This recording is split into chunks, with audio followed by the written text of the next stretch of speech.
Did you know Perplexity had an incognito mode? This is the same idea as like ChatGPT or Gemini's, what do they call it? Temporary chat, I think.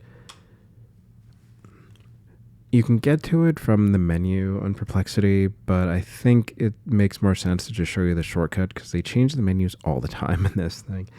If you just hit Control and Semicolon, and you'll be able to see it, just look right to the left of this search icon here.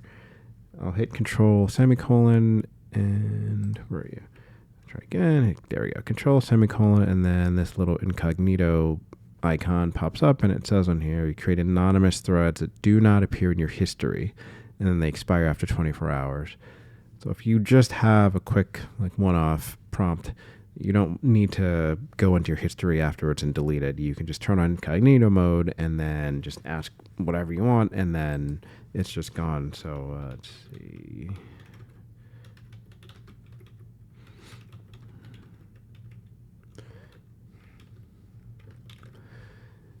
I just ask what's the weather forecast in San Diego, and sure, same as it always is in San Diego. And then if I go to history, I have nothing here, and it even has a notification here that you are incognito. New threads are anonymous, won't appear in your history. Let me come back here. So, here. Yeah. So yeah, I mean, that's actually, it's a really quick one.